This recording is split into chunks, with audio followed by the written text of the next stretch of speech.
اعوذ باللہ من الشیطان الرجیم، بسم اللہ الرحمن الرحیم۔ جی ہم سورہ بقرہ کر رہے تھے، کل ہم نے 82 آیت تک کیا تھا۔ آج ہماری یہ 83 آیت سٹارٹ ہو رہی ہے، اور دیکھیں بڑی امپورٹنٹ آیت ہے یہ بھی، کہ جب لیا اللہ تعالیٰ نے بنی اسرائیل سے وعدہ، وَإِذْ أَخَذْنَا، اور جب لیا ہم نے میثاق وعدہ بنی اسرائیل سے، لا تعبدون، اچھا بنی اسرائیل سے وعدہ لیا تو دیکھیں بنی اسرائیل سے کیا وعدہ لیا، تو یہ سب سے وعدہ لیا، ٹھیک ہے نا۔ اللہ تعالیٰ نے یہ عہد جو ہے وہ سب سے لیا تھا۔ ہماری ان کی کتابیں بھی یہ عہد ہے، میری اور آپ کی کتابیں بھی یہ عہد آتا ہے۔ دیٹ مینس کہ اللہ تعالیٰ نے یہ وعدہ جو ہے وہ ہر کتاب میں یہ وعدہ تھا، یہ وعدے اللہ تعالیٰ نے سب سے لیے ہیں۔ یہ کوئی صرف بنی اسرائیل پہ بات نہیں ہو رہی ہے، اس لیے بنی اسرائیل کی چیزوں سے نکل آئیں، کیونکہ ہم نے آپ کو لاسٹ بھی کہا یہ سب سے بات ہو رہی ہے۔ اللہ تعالیٰ اس قوم کی باتیں ہم کو اس لیے بتا رہے ہیں کہ ان کو اللہ تعالیٰ نے اتنے انعامات دیے، ظلم سے نکالا، اور یہ وعدے کرتے تھے اللہ سے، لیکن پھر وعدے پورے نہیں کرتے تھے۔ اور ایک اور بھی بات یہاں پر تھی کہ میثاق یعنی وعدہ جو ہے وہ یہ تھا کہ ان کی کتاب میں آرڈرز آئے تھے اللہ تعالیٰ کے، تو انہوں نے جب اللہ کو مانا تھا تو یہ سب چیزیں ان کے اوپر لازم ہوئی تھی، جیسے میرے اور آپ کے اوپر یہ قرآن لازم ہے کیونکہ ہم نے اللہ کو مانا ہے۔ ایک تو ہے نا کہ یہ پوری دنیا پر لازم ہے، جو بھی نہیں مانے گا اس کو قیامت کے دن بھگتنا پڑے گا، لیکن ہم جو منہ سے بول رہے ہیں کہ اللہ تعالیٰ لا الہ الا اللہ، آپ کے سوا کوئی معبود نہیں ہے، اور یہ جانتے سب سمجھ کے ہم اللہ کو مانتے ہیں، اس کے باوجود بھی ہم اللہ کے ہو نہیں رہے ہیں، یعنی اللہ کی باتوں پر پورا عمل نہیں کر رہے، اللہ کے وعدے کو پورا نہیں کر رہے، تو میری اور آپ کی بھی بڑی زبردست پکڑ ہوگی، کیونکہ صرف منہ سے کہہ لینا، یہ ٹھپا لگا لینا، یہ آخرت میں نہیں اس کی کوئی قبولیت ہے، کیونکہ آپ نے پڑھ لیا اسے لاسٹ آیت میں ہی آپ کو پتہ چلا کہ جو بھی عمل کرے گا اچھے، وہی جو بھی قرآن کے مطابق عمل کرے گا وہی صرف جنت میں جائے گا اور وہ اس میں ہمیشہ رہے گا، ٹھیک ہے نا۔ تو عمل بہت ضروری ہے، انہوں نے بھی وعدے کیے تھے لیکن پورے نہیں کیے، ہمیں بھی اللہ تعالیٰ بار بار یہ وعدے بتاتے ہیں لیکن ہم نے کتنے پورے کیے یہ ہمیں پتہ ہے، انڈیویجولی سب اپنے آپ کو جانتے ہیں۔ تو آپ دیکھیں کہ اس میں پہلی بات کیا آ رہی تھی کہ لا تعبدون الا اللہ، نہیں تم عبادت کرو سوائے اللہ کے، تو دیکھیں سوائے اللہ کے، یہ سورہ بقرہ ہماری سٹارٹ ہو رہی ہے، ورنہ بار بار تو یہ چیز ہمیں سمجھنے کی بھی ضرورت نہیں ہے کہ کیوں آ رہا ہے بار بار کہ لا تعبدون الا اللہ، اور سارے نبی یہی بات لے کر کیوں آئے، اور ہر دور میں شرک کیوں ہو رہا تھا، اور نبی کو آ کے یہ کیوں بتانا پڑا کہ نہیں اللہ کے سوا کوئی نہیں ہے، اور لڑائیاں بھی اسی لیے ہوئی کہ وہ کہتے تھے اللہ تو ہیں، وہ بھی یہی کہتے تھے اللہ ہے، لیکن اللہ کے ساتھ یہ ہے، یعنی دوسرے لوگ بھی تھے جن کو یہ اللہ کے سوا مانتے تھے، تو کہتے تھے یہ بھی اللہ کے سوا ہے، اور اللہ تعالیٰ نے بتایا ہم کو کہ اللہ ہی ہے، سمجھ آئی بات۔ تو یہ پوائنٹ تھا نبیوں کا، لوگوں سے جو لوگوں کو نہیں ماننا تھا نبی کی بات، وہ یہ پوائنٹ تھا کہ یہ اللہ کے سوا اور لوگوں کو بھی مانتے تھے۔ ہمارا بھی آج کا سب سے بڑا پرابلم صرف اللہ کی عبادت ہے، کیونکہ اللہ کی عبادت کیسے ہوتی ہے، یہی نماز روزہ حج زکوٰۃ تو ہے ہی، مگر اللہ نے جو قرآن میں ہم کو باتیں بتائی ہیں اس پر عمل کرنا بھی عین عبادت ہے، کیونکہ اس کے بغیر تو عبادت ہی انکمپلیٹ ہے نا، کہ جب میں اور آپ اللہ کی بات ہی نہیں مان رہے، کہ جیسے اللہ ہم کو چاہتے ہیں ویسے ہم بن ہی نہیں رہے، ویسے ہمارے عمل ہی نہیں ہو رہے، جو اللہ نے منع کیا ہم اس کو چھوڑ ہی نہیں رہے، تو ایسی تو عبادت نہیں ہو سکتی نا۔ تو اسی لیے اللہ تعالیٰ نے یہ وعدہ لیا کہ لا تعبدون الا اللہ، تو دیکھیں ہم بھی آج اس پہ پورے نہیں اترتے، ہم سب جو ہیں وہ ہمارے اپنے اپنے لوگوں کے اپنے ٹیچر ہوتے ہیں، اپنے عالم ہوتے ہیں، اپنے لوگ ہوتے ہیں، ان کی باتیں وہ اندھے بن کر مان لیتے ہیں، تو یہ تو دوسروں کی بات ماننا ہوا نا۔ لا تعبدون الا اللہ میں تو یہ ایک لائن آ گئی آپ کے، کہ آپ اللہ کی کتاب کو نہ پڑھ رہے ہو نہ سمجھ رہے ہو، بلکہ دوسرے جو کہہ رہے ہیں صرف اس کو مان رہے ہو، تو آپ تو اللہ کی بات میں بیچ میں ایک لائن لے آئے نا۔ اور پھر میں اور آپ جو اپنی خواہشات پر چلتے ہیں، اللہ نے جن جن چیزوں سے منع کیا اس سے ہم رک نہیں پاتے، بے حیاں دیکھنا ٹی وی پر. حالانکہ ہم تو وہ لوگ ہیں، ہم کہتے ہیں ٹی وی دیکھنا گناہ نہیں ہے، لیکن ٹی وی میں اتنی بے حیائی آتی ہے کہ انسان کیسے دیکھ سکتا ہے. اچھی چیزیں ہیں تو آپ دیکھیں، کوئی ڈاکیومنٹریز ہوتی ہیں، کوئی اور چیزیں ہوتی ہیں، لیکن آپ بے حیائی نہیں دیکھ سکتے، کیونکہ اللہ تعالیٰ نے یہاں پر بے حیائی سے ہم کو روکا ہے. قرآن میں بار بار ذکر آتا ہے کہ تم بے حیائی سے دور رہنا، حرام کا پیسہ نہیں کمانا، غلط چیزیں نہیں کھانا، شراب سے دور رہنا، ناجائز کسی کے ساتھ سلوک نہیں کرنا، ظلم نہیں کرنا، قتل نہیں کرنا. کہاں ہو رہا ہے ہمارے یہاں؟ کوئی ایسا نظر آتا ہے انسان؟ ہوں گے، لیکن ایک معاشرہ جو ہمارا نظر آتا ہے اس میں تو ایسا لگتا ہے کہ کوئی جانور رہتے ہیں. یعنی ظلم کرتے ہیں، اچھے لوگ بھی بہت ہیں، لیکن وہ اتنے پس جاتے ہیں ان ظالموں کے ہاتھوں کہ کیا حال ہوتا ہے غریبوں کا اور ملک کا، کہ کوئی میرٹ نہیں ہے یہاں پر. کوئی عدالتوں سے کسی کو انصاف نہیں ملتا. بیچارے لمبے سالوں تک جو ہے وہ اپنا کیس چلاتے ہیں، پورے پیسے نکل جاتے ہیں ان کے، اور سب کی ملی بھگت ہوتی ہے کہ جج بھی کھا رہا ہوتا ہے، وکیل بھی کھا رہا ہوتا ہے. یعنی آپ دیکھو ایسے ایسے بڑے بڑے انصاف کے ادارے. میں ہمیشہ اس لیے بولتی ہوں، زیادہ ہم سبھی ایسے ہیں کیونکہ یہ بہت بڑی تنخواہ لیتے ہیں ہم سے، اور یہ اوپر لیول پر ہمارے باپ بن کے بیٹھے ہوتے ہیں، اور یہ پورے معاشرے کو بدل سکتے ہیں. پورے معاشرے کو یہ لوگ گندا کرتے ہیں اور پورے معاشرے کا حق مارتے ہیں. جب اوپر لیول سے چیزیں اچھی ہوتی ہیں نا، تو نیچے لیول پر بھی چیزیں اچھی آتی ہیں. حالانکہ لوگ بہت اچھے ہیں ہمارے یہاں، اس میں کوئی شک نہیں ہے، لیکن آپ دیکھو کہ اتنے پسے ہوئے ہیں لوگ کہ کہیں نہ کہیں آپ کے اندر بٹرنس، فرسٹریشن آ جاتی ہے کہ یہ کیا ہے، کہ کسی کو کوئی میرٹ پہ چیزیں نہیں ملتی، رشوت دے کے کوئی بھی آگے بڑھ جاتا ہے، کوئی بھی سیٹ لے لیتا ہے. ہر جگہ پالیٹکس ہوتی ہے. خیر یہ تو دنیا میں ہر جگہ ہوتا ہے کہ آفیسز وغیرہ میں اور ہر جگہ پالیٹکس ہوتی ہے، لیکن گند ہے. ہم تو ایک مسلمان ملک ہے نا، لا الہ الا اللہ کے نام پر بڑے ہوئے تھے، ہمارا یہ ملک قائم ہوا تھا. تو اس پر بھی اتنی ناانصافی ہے بڑے بڑے لوگوں میں، بڑے بڑے اداروں میں، کرپٹ مال کو لوٹنے والے لوگ بیٹھے ہوئے ہیں. یہ ہمارے ملک کی جب یہ چیزیں دیکھتے ہیں نا تو افسوس ہوتا ہے کہ اتنے گندے لوگ ہمارے اوپر آ کے کیوں بیٹھے ہیں. تو اس کی وجہ یہ ہے کہ ہمارے اندر بھی بہت برائیاں ہیں، اور ہم اللہ تعالیٰ کو اس طریقے سے عبادت کر کے نہیں دکھا رہے جیسے کہ اللہ ہم سے چاہتے ہیں. یہ وظیفے تسبیحات بہت اچھی چیز ہے، لیکن اصل ہوتا ہے کریکٹر، کہ کیسا کریکٹر اللہ تعالیٰ ہمارا دیکھنا چاہتے ہیں. کریکٹر انسان کے اندر ہوتا ہے، وہی نہیں ہے. اب اوپر لیول کی ہم لوگ بات کر رہے ہیں تو ٹھیک ہے، میں اس لیے ہمیشہ کرتی ہوں، میرے نزدیک اوپر لیول کے لوگ سب سے زیادہ قصوروار ہوتے ہیں، کیونکہ وہ معاشرے پر بہت بڑے بن کے بیٹھے ہوتے ہیں اور وہ چاہیں تو نظام کو بہت اچھا کر سکتے ہیں. نمبر 2، جو علماء ہیں ہمارے جو اوپر بیٹھے ہوئے ہیں، وہ بھی اتنی جھوٹی باتیں کرتے ہیں. میں سب کی بات نہیں کر رہی، اتنی جھوٹی باتیں کرتے ہیں، اتنا گمراہ کرتے ہیں. سب لوگوں نے تقریباً اپنی دکانیں چمکائی ہوئی ہیں، اور یہ کسی ایک مسلک کی بات نہیں ہے. ایک ہماری بات نہیں ہے. میں اگر شیعوں سے بات کرتی ہوں، میں اگر کرسچن سے بات کرتی ہوں، میں اگر کوئی بوری سے بات کرتی ہوں، میں اگر کسی سے بھی بات کرتی ہوں نا، تو وہ سب اپنے بڑوں کے بارے میں یہ باتیں بتاتے ہیں. اور سب سے سنیے، آپ بھی کبھی بات کیجیے گا کچھ لوگوں سے، کبھی آپ کہیں جاتے ہوں، آپ کو کوئی ایکسپوجر ملے تو آپ بات کیجیے گا کہ ان سب کے اندر بہت سارے جو اچھے سمجھدار لوگ ہیں نا، وہ بتاتے ہیں کہ ہمارے عالموں نے یہ ساری گند مچائی ہے.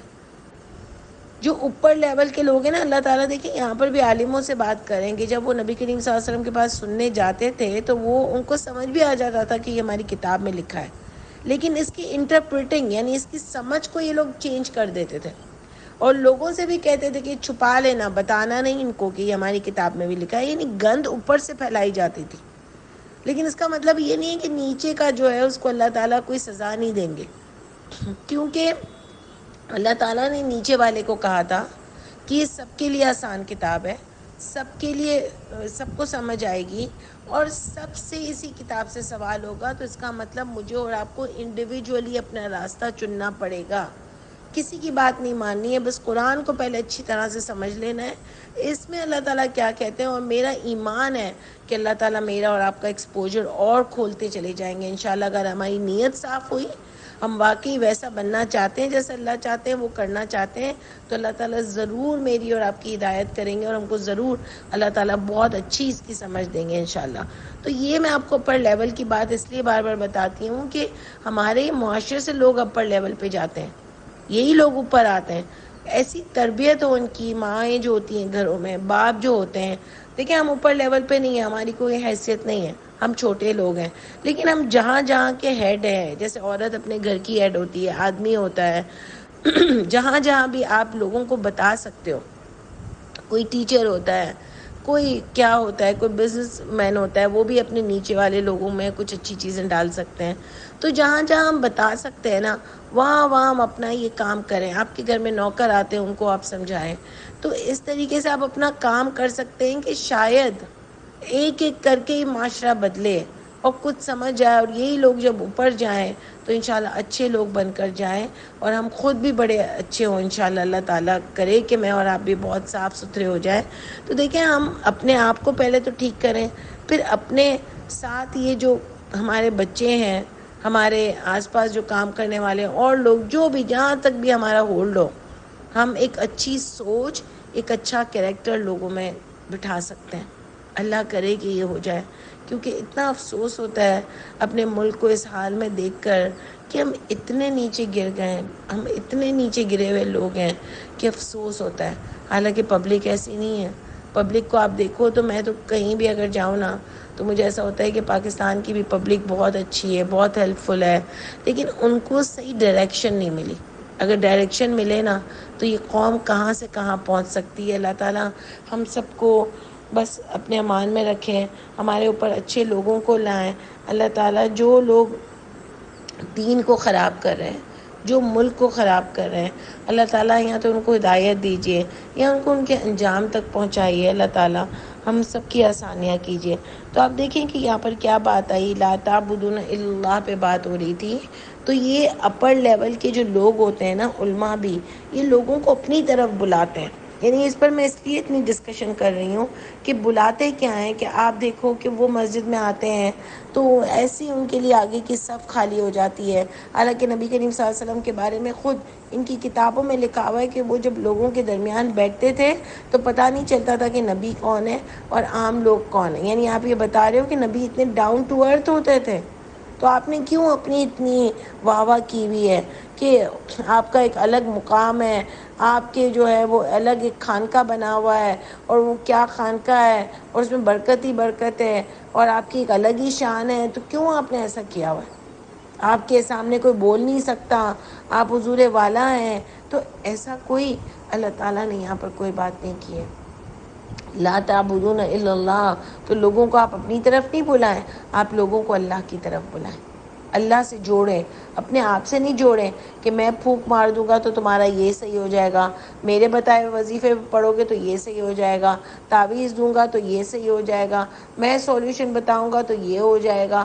تو آپ بھی ان لوگوں سے پھر کم نہیں ہیں جو بولتے ہیں کہ ہمارے پاس آؤ تو بچہ ہو جائے گا، درگاہوں پہ یا جہاں جہاں بھی بلاتے ہیں، نوکری مل جائے گی، رشتے ہو جائیں گے. وہ بھی کیا کیا کرتے ہیں. تو دونوں چیزیں پھر ایک ہی ہوئی نا کہ مت بیچو اللہ کی آیات کو چند قیمت پر.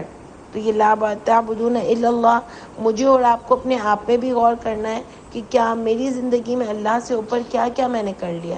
تو میں بھی شرک کر رہی ہوں، اور بہت ساری چیزیں ہم نے اللہ سے اوپر اپنی زندگی میں اس کو پرائرٹی بنایا ہوا ہے. یہ مجھے اور آپ کو دیکھنا پڑے گا کہ کیا اللہ میرے لیے سب سے اوپر ہیں یا دوسری بہت ساری چیزیں میں نے اپنے آس پاس جمع کر لی ہیں. ٹھیک ہے. اس کے بعد آپ دیکھیں وبالوالدین احسانا، والدین کے ساتھ احسان کرو. یہ بار بار قرآن میں آیا اور اس کی بہت زیادہ اہمیت ہے. دیکھیں ماں باپ نے میرے اور آپ کے لیے بہت کچھ کیا ہے. مائیں ظلم بھی برداشت کرتی ہیں لیکن اس گھر کو نہیں چھوڑتی کہ اب میرے بچے ہیں یہ در بدر ہو جائیں گے، میں ان کے ساتھ ہی میں ان کو یہیں رکھوں گی. حالانکہ کچھ چیزوں میں وہ اتنا ظلم برداشت کرنا بھی نہیں چاہیے لیکن وہ کرتی ہیں، سیکریفائز کرتی ہیں. اب باپ بھی بہت سیکریفائز کرتے ہیں، ان کے بیچارے کماتے ہیں، سب کچھ کرتے ہیں، لیکن آپ دیکھو سب سے کم سامان گھر میں ان کا ہی ہوتا ہے. کیونکہ وہ اپنے اوپر کوئی خرچہ نہیں کرتے اور بچوں کے لیے کرتے ہیں. اور مجھے اور آپ کو یعنی ایک ماں باپ کا گھر وہ گھر ہے کہ ایسا لگتا ہے کوئی ہمارا ایک اسٹرانگ ہولڈ ہے، کوئی ہمارا ہیڈ آف دا آفس ہے وہ، کہ اگر وہاں کوئی نہ ہو تو ایک خالی پن لگتا ہے زندگی میں. کیونکہ آپ کو پتہ ہوتا ہے اللہ نہ کرے آپ کو کبھی بھی کوئی پرابلم ہو، آپ ان کے پاس جاؤ گے نا تو وہ ہمیشہ آپ کو سنبھال لیں گے، چاہے ڈانٹ کے سنبھالیں، چاہے کچھ بھی کر کے سنبھالیں، لیکن وہ آپ کو سنبھالیں گے. یہ پکا وہ ہے. آپ دیکھو ماں باپ اتنے سارے بچوں کو پال لیتے ہیں.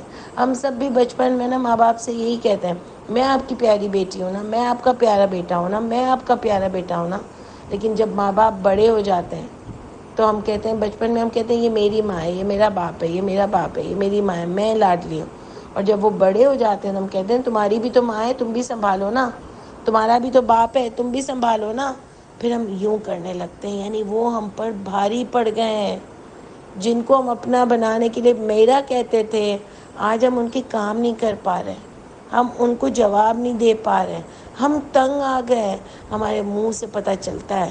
یعنی ہم اتنے کمظرف لوگ ہیں، اتنے کمظرف لوگ ہیں کہ میں اور آپ جب اللہ کا احسان ہی نہیں مان سکے، اللہ کے لیے کوئی بڑھ کر کام نہیں کر سکے، تو آپ بتاؤ ہم ماں باپ کے لیے کیا خاک کریں گے.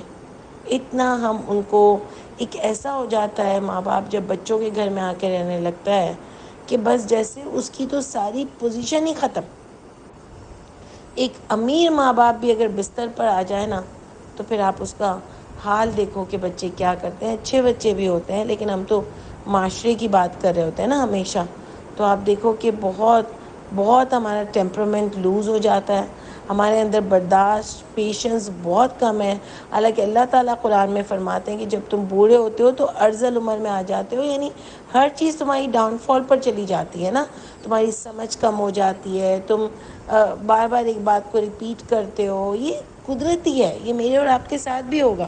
اللہ کرے کہ اللہ تعالیٰ ہم سب کو بہت ایسی ارذل عمر سے بھی بچائیں. اللہ تعالیٰ ہم کو ہمیشہ تندرست رکھیں، کسی کا محتاج نہ کریں. بہت بری چیز ہے محتاجی، اللہ کسی کا محتاج نہ کریں اور چلتا پھرتا اپنے پاس بلا لیں. لیکن ماں باپ کو جب ہماری ضرورت ہو تو میں اور آپ حاضر ہوں. پیشنس لائیں، غصہ آتا ہے لیکن برداشت کریں. وہ خود سے نہیں کرتے، ان کا ایسا ہو چکا ہے دماغ، ایسا ہو چکا ہے. جیسے ایک بار میں بھی اپنی امی سے کہہ رہی تھی نا کہ یار آپ کو نہیں سمجھ آ رہا. امی کہہ رہی نہیں آ رہا جبھی تو پوچھ رہی ہوں نا. تو مجھے اتنا افسوس ہوا کہ ان کو نہیں آ رہا. میں کیا سمجھ رہی ہوں مجھے تنگ کر رہی ہیں؟ نہیں، ان کو سمجھ میں نہیں آ رہا. تو یہ بہت ضروری ہے. اور اللہ تعالیٰ نے بھی دیکھیں بار بار ذکر کیا ہے، دوسری جگہوں پر یہ بھی ذکر کیا کہ کندھے بھی جھکا دو. آپ سوچو کتنی بڑی بات ہے کہ اللہ تعالیٰ کہہ رہے ہیں کہ اف بھی نہ کرو، کندھے جھکا دو. یعنی سوچو ہمیں کتنا کرنا چاہیے. تو یہ ہم بہت ہی نالائق ہیں.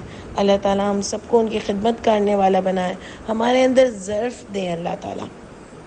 اور دیکھیں اس کے بعد کیا آتا ہے، وہ ذی القربیٰ اور احسان کرو قرابت داروں کے ساتھ. اب دیکھیں یہ ہم واو عطفہ لائیں گے. میں نے آپ کو ہمیشہ بتایا تھا جب واو عطفہ آتا ہے تو پیچھے کی بات ریپیٹ ہوتی ہے کہ والدین کے ساتھ احسان کرو، وَأَقِیمُوا الصَّلَاةَ اور قائم کرو صلاح کو. ٹھیک ہے، قائم کرو صلاح. یعنی سوری میں ایک اسکپ کر گئی. ذی القربیٰ قرابت داروں کے ساتھ، یعنی جو ہمارے ننیال کی فیملی، ددیال کی فیملی، ہمارے بھائی بہن جو بھی ہمارے قرابت دار ہیں ان کے ساتھ بھی احسان کرو. یعنی وہی جو بات آتی ہے نا کہ جب آپ اپنا پیسہ نکالتے ہیں نا تو اس میں سب سے زیادہ حق آپ کے قریبی لوگوں کا ہوتا ہے. اور اکثر جو ہے نا وہ قریبی لوگوں کو ہم اگنور کر دیتے ہیں. ٹھیک ہے نا، تو ان کا سب سے زیادہ حق ہوتا ہے. اور ایک اور چیز جو میں نے نوٹ کی ہے جو میں آپ کے ساتھ یہاں پر ڈسکس کروں گی کہ جب ہم قریب کے لوگوں کو دیتے ہیں نا تو ہم ان کو بہت سناتے بھی بہت ہیں. ان کے اوپر ہم ایسے بڑے بن کے بیٹھتے ہیں کہ جیسے وہ تو ہمارے سامنے کوئی آواز ہی نہیں نکال سکتے. یعنی یہ ان کے ساتھ ہمارا رویہ اور یہ ہمارا ان کے ساتھ جو ہے وہ سلوک ہو جاتا ہے کہ ہم ان کو اتنا باریک بینی سے دیکھتے ہیں کہ اب کسی کی شادی کے لیے کچھ دیا ہے تو ہم بولیں گے دیکھو کتنے خرچے کرتی ہے، میں نے تو اس کو شادی کے لیے پیسے دیے تھے، کیا ضرورت تھی اس کو مجھے دینے کی، اور یہ تو خود اتنی وہ یہ. ٹھیک ہے، مطلب ہمارا ایک رویہ ہوتا ہے. اگر وہ میرے سامنے کچھ بول دے نا، کبھی کوئی ڈسکشن ہو رہا تو ہم بولے ایک تو میں کھلاتی ہوں، اوپر سے میرے ہی سامنے اتنی باتیں کرتی ہے، ہم دوسروں کو کہتے ہیں.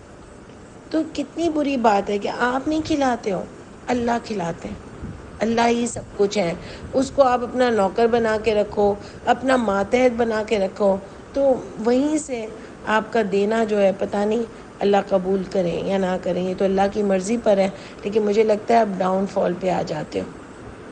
تو اسی لیے قرابت داروں کو اگر آپ دو تو ان کی عزت بھی رکھنا ہمارے لیے بہت ضروری ہے. جیسے ہمارے گھروں کی ماسیوں کو ہم دیتے ہیں، نوکروں کو دیتے ہیں، ہر جگہ کسی کو بھی دیتے ہیں، کہیں بھی ہمارے نیچے ہاتھ کے نیچے جو لوگ ہوتے ہیں تو ان کی کبھی ہم ہیلپ کرتے ہیں تو فوراً کوئی چیز وہ ہم کو منع کریں گے تو ہم فوراً پہلا دماغ میں یہ آئے گا کہ میں نے تمہیں ابھی اتنا دیا تھا. تم لوگ کو آج کل احساس نہیں ہے. یہ بہت بری بات ہے. آپ نے اللہ کے لیے دیا تھا، اللہ کے لیے مدد کی تھی. اور آپ دیکھو کہ ہم کو بھی یاد رہتا ہے کہ اللہ ہم کو کتنا دیتا ہے. ہم اس قابل ہیں جو ہم دوسروں کو باتیں سناتے، جب وہ ہمارا نہیں کرتے تو ہمیں کتنا غصہ آتا ہے. لیکن اللہ کے لیے ہم کیا کرتے ہیں جو اللہ ہم کو روز اتنا دیتے ہیں؟ تو یہ بھی سوچنا چاہیے. اور سیکنڈلی اگر آپ نے اللہ کے لیے کیا ہے نا، تو جس کو آپ نے دیا ہے نا، اگر وہ زیادتی کر رہا ہے تو اس کا معاملہ اللہ کا ہے. آپ اس کو یہ تانے نہیں دو، ورنہ آپ کا دینا چلا جائے گا. ایک اور صورت آتی ہے، اس میں وہ لوگ جو کھانا کھلاتے ہیں نا غریبوں کو، اس کے بارے میں آیت آتی ہے کہ ہمیں کوئی تھینک یو نہیں چاہیے. جب سامنے والا اس کا تھینک یو کرتا ہے، وہ کہتے ہیں ہمیں کوئی تھینک یو نہیں چاہیے، ہم تم سے کوئی جزا نہیں چاہتے، ہم صرف اللہ کو رضا کے لیے کھلاتے ہیں، اللہ کے چہرے کے لیے کھلاتے ہیں، اللہ کی خوشنودی کے لیے کھلاتے ہیں. تو یہ ظرف مجھے اور آپ کو اپنے اندر پیدا کرنا ہے کہ ہمیشہ کسی کو دے کر اس کو نیچے نہیں رکھنا. اللہ کے لیے دینا ہے، اللہ آپ کی عزت کو بلند کریں گے. خود ہی اللہ آپ کو خوشگوار کریں گے، خوشیاں دیں گے، آپ کو ہنستا کھیلتا رکھیں گے انشاءاللہ تعالی. لیکن آپ یہ نہیں سوچو کہ میں نے دیا ہے، وہ اللہ کا پیسہ تھا، آپ نے اللہ کے بندے کو دیا، اللہ کے لیے دیا، آپ نے بندے پر کوئی احسان نہیں کیا. یہ ہمیشہ یاد رکھنا. ہمارا ٹائم تھوڑا سا آؤٹ ہو گیا. یہ تھوڑی کلاس تھوڑی اور بھی آیت ہے، ابھی اس کو ہم انشاءاللہ کمپلیٹ کریں گے. بس آپ یہ دیکھ لیجئے کہ یتامہ، یتیم کے ساتھ بھی احسان کرو. اور دیکھیں احسان کا مطلب کیا ہوتا ہے، ابھی جو ہم نے آپ کو قرابت داروں میں بتایا، والدین کے ساتھ بتایا کہ بہت بہتر سلوک کرو. تو یہ تانے تشکے، اپنا نوکر بنا کے رکھنا، یہ سب چیزیں پھر احسان میں نہیں آتی. یہ آپ زیادتی کر رہے ہو. ٹھیک ہے، تو احسان کرو. یتیم کے ساتھ بھی، یتیم سے وہ نہیں ہوتا جس کا باپ نہ ہو، ہر وہ شخص ہوتا ہے جس کا کوئی سہارا نہ ہو، تو اس کے بھی ساتھ اللہ کے احسان کرو. مسکین کے ساتھ بھی احسان کرو. اور وَقُولُوا لِلنَّاسِ حُسْنًا، اور لوگوں کے ساتھ کہو لوگوں کے لیے اچھی بات، یعنی بری باتیں مت کیا کرو لوگوں کے لیے. ٹھیک ہے، اس پر ہم انشاءاللہ ڈسکس کریں گے کہ ہمیشہ اچھی بات کیا کرو، برایاں نہیں کرو. ہم بہت بری باتیں کرتے ہیں کہ یہ برائی پیچھے سے کرتے ہیں، سامنے تو بولتے ہیں بہت اچھا لگ رہا ہے سب کچھ، بہت اچھا آپ کے یہاں ہوا، پیچھے سے برائیاں نکال رہے ہوتے ہیں کہ کیسا کھانا رکھا تھا، ایسا کوئی کھانا ہوتا ہے. نہیں اچھا لگا ہے تو چپ رہو، ادھر بھی پھر منہ کھول کے اتنی زیادہ تعریفیں نہیں کرو، اور برائی تو بالکل کر ہی نہیں سکتے. تو یہ چیزیں جو ہیں، پھر کوئی ہمیں پتہ ہوتا ہے کہ بہت کوئی بیمار ہے اور کچھ ٹائم کے بعد ہم کو ملے گا تو ہم کہیں گے بہت آپ کمزور ہو گئے ہو. کیوں بول رہے ہو آپ؟ جب آپ کو پتہ ہے کہ وہ بیمار تھا تو کمزور ہی ہوگا نا. آپ اس کو اور احساس کیوں دلا رہے ہو؟ مطلب مجھے تو یہ چیزیں اتنی بری لگتی ہیں کہ ہمارے منہ سے ایسی باتیں کیوں نکلتی ہیں. ہم کسی کو اپریشیٹ کیوں نہیں کر سکتے؟ ایک کسی کا دن ہم اچھا کیوں نہیں بنا سکتے؟ کہ آپ کہو گے ماشاءاللہ اب تو آپ بہت فریش لگ رہے ہو، اس کا دن اچھا ہو جائے گا، وہ بہتر فیل کرے گا. تو کسی کے لیے ایک خوشی کیوں نہیں لا سکتے ہم لوگ؟ ضروری ہے کہ ایسی باتیں آپ کرو جس سے سامنے والے کو تکلیف ہو. تو انشاءاللہ پھر اس کو آگے ہم ڈسکس کریں گے. سبحان ربک رب العزت عما یصفون وسلام علی المرسلین والحمد للہ رب العالمین. السلام علیکم ورحمۃ اللہ وبرکاتہ.